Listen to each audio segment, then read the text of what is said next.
Laissez un commentaire et dites-moi d'où vous regardez. Je veux savoir jusqu'où cette conversation arrive.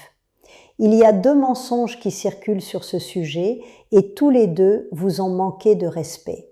Le premier, médical. Sans traitement hormonal, il n'y a rien à faire. Le second, celui de l'industrie du bien-être. Ces aliments vont rééquilibrer vos hormones comme si vous aviez 35 ans. La vérité clinique se trouve entre les 2 et cet espace, personne ne l'a jamais occupé pour vous. Ce que j'ai à vous dire aujourd'hui existe dans la littérature médicale peer-reviewed depuis plus de 20 ans. Ce n'est pas de la médecine douce, c'est de la biochimie mesurable. À la ménopause, l'estradiol chute de 95%. Il passe d'une fourchette cyclique de 100 à 500 pg par millilitre à moins de 20 pg par millilitre en post-ménopause. Et pendant ce temps, vos récepteurs estrogéniques, présents dans plus de 400 tissus de votre corps, restent là, fonctionnels, en attente d'un signal que personne ne vous a appris à reconnaître. Ce que vous allez comprendre d'ici la fin de cette vidéo va changer la façon dont vous lisez votre propre corps et vous allez vous demander pourquoi personne ne vous l'avait dit avant. Vous faites ce qu'on vous a dit de faire. Vous mangez mieux, vous bougez, vous essayez de dormir, enfin d'y arriver. Et pourtant, votre corps ne répond plus. Pas brutalement, mais assez profondément pour que vous ne vous reconnaissiez plus tout à fait dedans.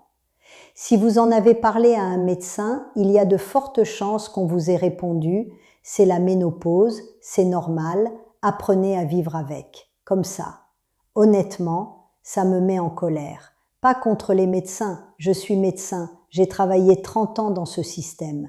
Ma colère, elle est contre le système lui-même, parce que 80% des gynécologues en exercice n'ont jamais reçu de formation spécifique sur la ménopause. Une femme sur 5 repart de la consultation sans que ses symptômes aient été pris au sérieux.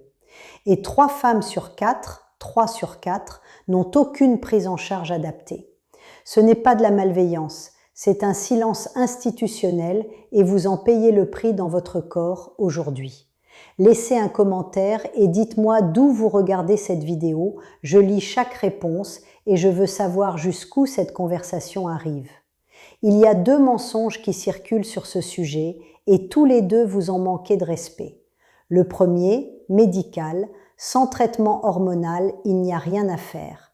Le second, celui de l'industrie du bien-être, ces aliments vont rééquilibrer vos hormones comme si vous aviez 35 ans.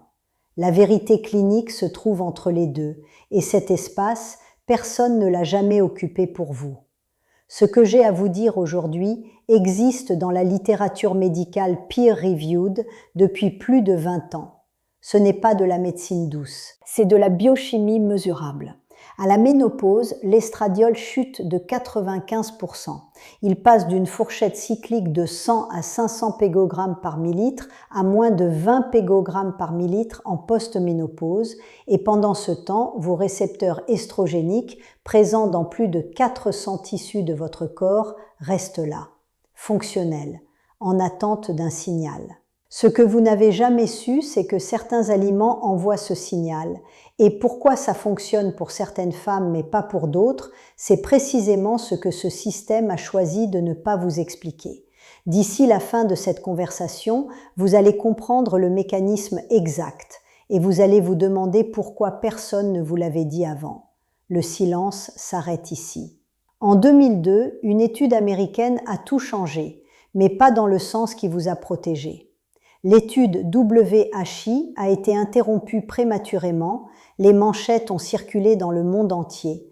Le traitement hormonal cause le cancer. Ce qu'on n'a pas rapporté, c'est que les femmes de cette étude avaient en moyenne 63 ans au début du traitement, plus d'une décennie après la ménopause.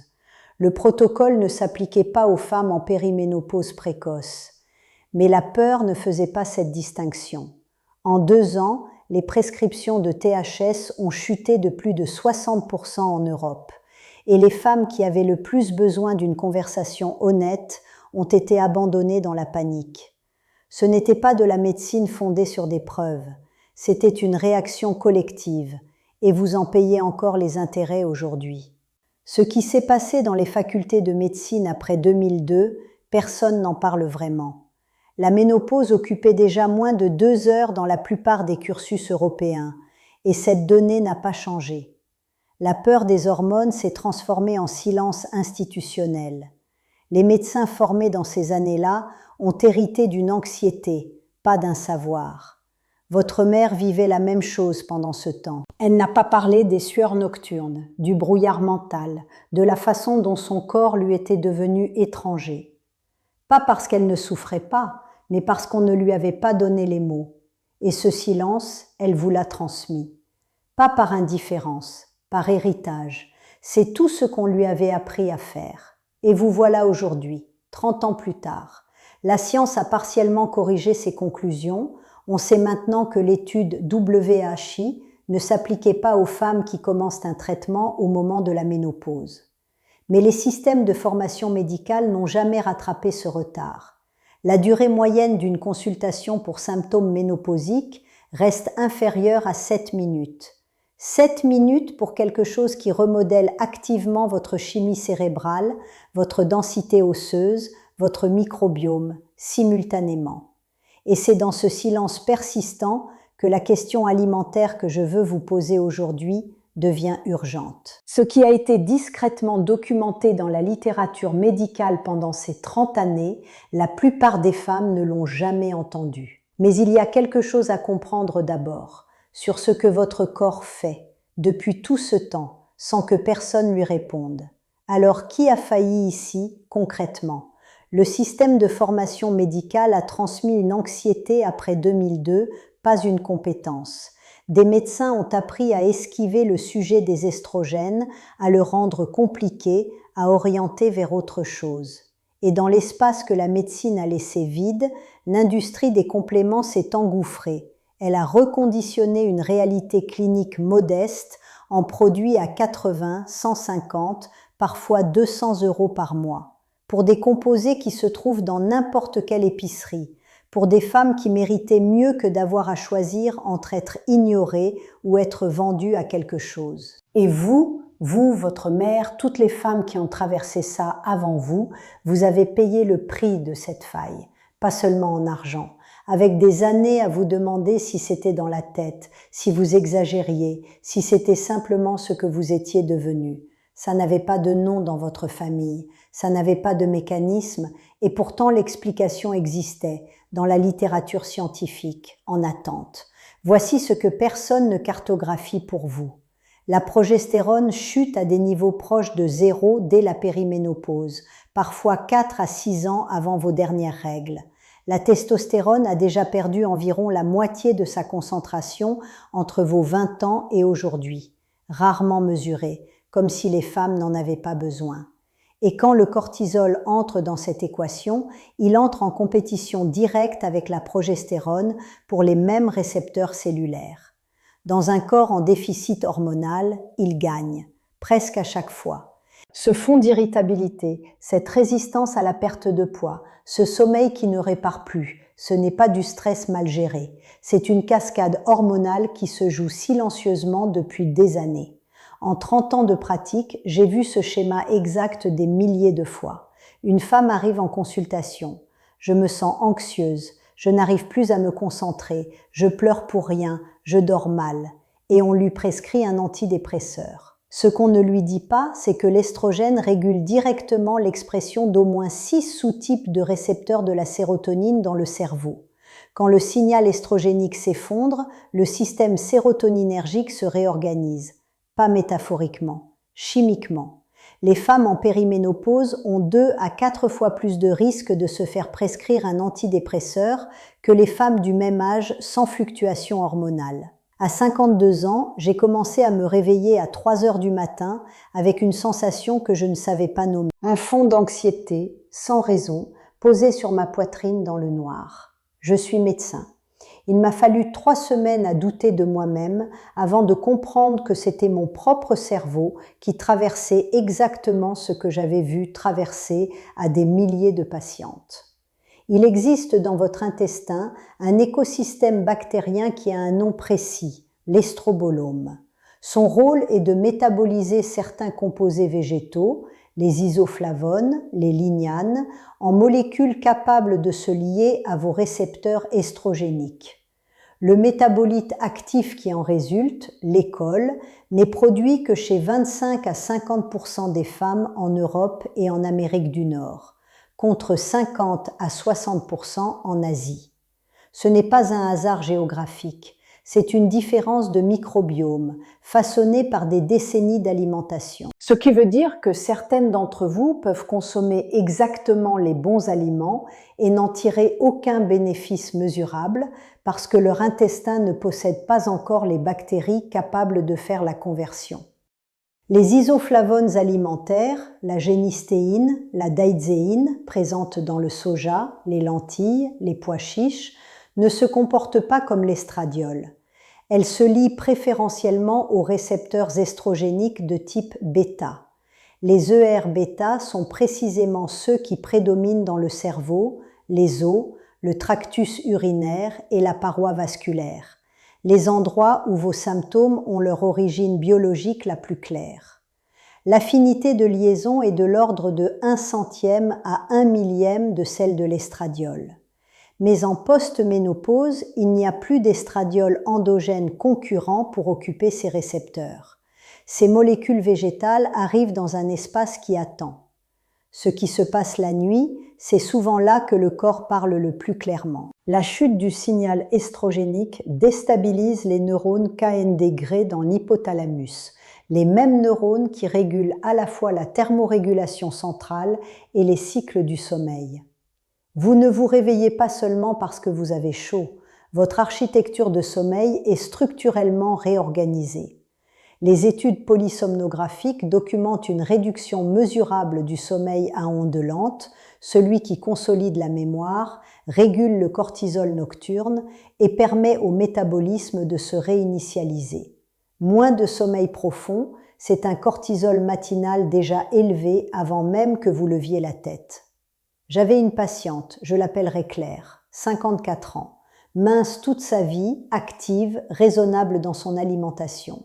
Elle m'a dit exactement ceci. « Docteur, j'ai l'impression que mon ventre pousse de l'intérieur depuis 2 ans et pourtant je mange moins qu'avant. » Elle ne parlait pas de bouffées de chaleur, elle me parlait de son ventre et elle avait honte. Comme si c'était une question de volonté. Je lui ai expliqué. En post-ménopause, la lipoprotéine lipase, l'enzyme qui régule la distribution des graisses, devient sélectivement plus active dans les cellules graisseuses viscérales sous l'effet conjugué du déficit estrogénique et de l'élévation relative du cortisol. Ce n'est pas une question de calories, c'est une reprogrammation enzymatique. J'ai vu le moment où elle a compris. Quelque chose de silencieux. Comme si une phrase qu'elle se répétait depuis 2 ans, « c'est ma faute », venait d'être effacée. Ce que Claire vivait, c'est ce que j'appelle la fracture métabolique silencieuse. La résistance à l'insuline s'installe après la ménopause indépendamment du régime alimentaire. Le même repas que vous mangiez à 42 ans provoque aujourd'hui une réponse insulinique plus intense, un stockage lipidique plus orienté vers l'abdomen. Les conseils habituels, manger moins, bouger plus, suppose un métabolisme stable. Vous n'avez plus ce métabolisme. Ce que la littérature documente discrètement depuis une décennie, c'est que les lignanes de la graine de lin abaissent la SHBG, la globuline qui séquestre vos estrogènes résiduels et les empêche d'agir. En réduisant la SHBG, elles rendent disponible une fraction d'estrogène que votre corps fabrique encore, mais qui restait piégée, biologiquement inactive. Une méta-analyse de 2021 portant sur 1224 femmes post-ménopausées a montré que la consommation régulière de phytoestrogènes alimentaires réduisait la fréquence des bouffées de chaleur de 25 à 45% sur 12 semaines, mais uniquement dans des corps qui avaient appris à métaboliser ces molécules. Ce que cette méta-analyse ne dit pas, c'est que la forme dans laquelle vous consommez ces aliments déterminent entièrement si leurs composés actifs atteignent vos récepteurs ou sont détruits avant même d'avoir une chance d'agir. Regardez ce qui se passe quand vous avez fait tout ce qu'on vous a dit et que ça ne change rien. Vous avez mangé mieux, vous avez bougé davantage et le poids continue de s'installer autour de votre abdomen. Le brouillard mental reste là. Et la conclusion qu'on vous a laissé tirer, c'est que c'est vous le problème. Mais la cascade enzymatique, hormonale et neurochimique que je viens de vous décrire, elle ne s'arrête pas parce que vous vous disciplinez davantage. Elle se déroule indépendamment de ce que vous faites. Le système médical vous a laissé croire que vous étiez en train d'échouer, alors que c'était lui qui avait décidé de ne pas expliquer. Ce n'est pas du vieillissement. C'est un effondrement hormonal que personne ne vous a expliqué. La colère se déplace. Elle quitte votre propre corps pour se diriger vers le silence qu'on vous a imposé. Vous n'êtes pas folle, vous n'êtes pas seule. Ce qui vous arrive n'a jamais été une question de volonté insuffisante. C'était une question d'information retenue. Voici ce qui se passe si le silence continue. Pas dans 10 ans, maintenant. Les bouffées de chaleur non adressées peuvent persister 7 à 14 ans. 7 à 14 ans de nuits fragmentées, de concentration altérée. Et dans vos os, quelque chose se joue dès la première année après la ménopause. Sur les 5 à 7 premières années, la perte de densité osseuse peut atteindre 20%. C'est une réalité biologique déjà en cours. Et le syndrome génito-urinaire, la sécheresse, les inconforts, les infections urinaires répétées ne se résout pas spontanément. Il progresse. 70% des femmes en transition ménopausique rapportent une anxiété nouvelle, inexpliquée. Le taux de dépression double en périménopause par rapport aux femmes du même âge sans fluctuation hormonale. La plupart ne font pas le lien. Elles cherchent une origine psychologique à quelque chose qui vient de leur neurochimie et elles se blâment parce que personne ne leur a donné l'explication juste. Entre 3 et 10 ans, les conséquences deviennent plus difficiles à inverser. La protection cardiovasculaire que l'estrogène assurait s'efface progressivement. Réorganisation du profil lipidique, de la réactivité vasculaire, inflammation endothéliale de bas grade qui progresse sans symptômes jusqu'au moment où il y en a un. Le brouillard mental qui semblait gérable à 51 ans se densifie. À l'horizon de 10 à 30 ans, les chiffres deviennent difficiles à ignorer. Une femme sur 2 après 50 ans subira une fracture liée à l'ostéoporose. Pas 1 sur 10, 1 sur 2. Les maladies cardiovasculaires sont aujourd'hui la première cause de mortalité chez les femmes de plus de 60 ans en France, devant le cancer.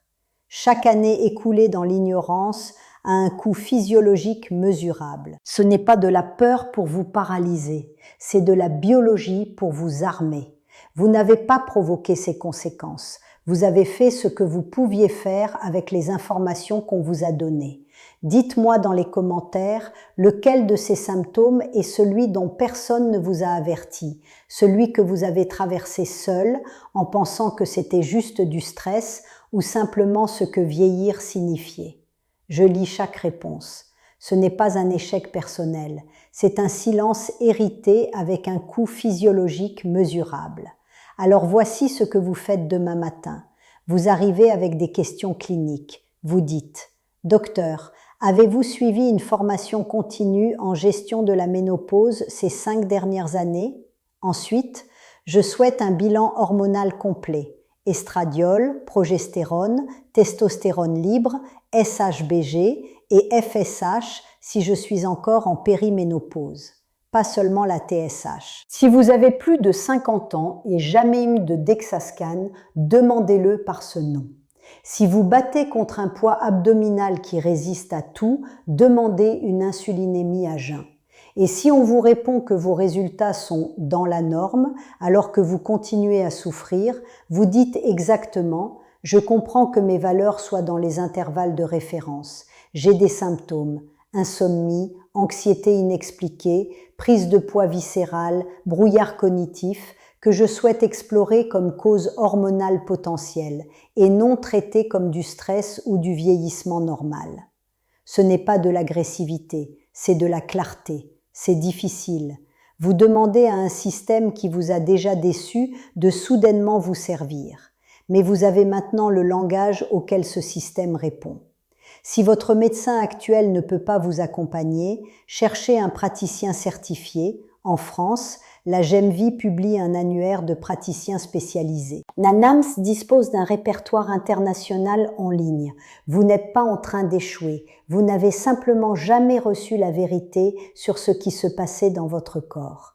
Le silence s'arrête dans cette pièce, pas dans le cabinet d'un médecin qui n'a pas reçu la formation, pas sur les réseaux sociaux où on vous vend une promesse à 150 €. Ici. Je vous laisse avec une question. Combien d'années avez-vous passé à croire que ce que vous ressentiez était simplement qui vous étiez devenu, alors que c'était votre biologie qui attendait une information que personne n'avait pris la peine de lui transmettre? Écrivez-le dans les commentaires. Je lis chaque mot. Il reste une couche que nous n'avons pas encore ouverte, et c'est peut-être celle qui neutralise tout le reste. À 50 ans, le cortisol ne fonctionne plus de la même façon dans un corps en déficit estrogénique. Il oriente le stockage différemment. Il fragmente l'architecture du sommeil. Il résiste à une perte de poids, même quand vous faites exactement ce qu'on vous a dit. C'est ce dont nous parlerons dans le prochain épisode. Prenez soin de vous, je vous retrouve dans le prochain.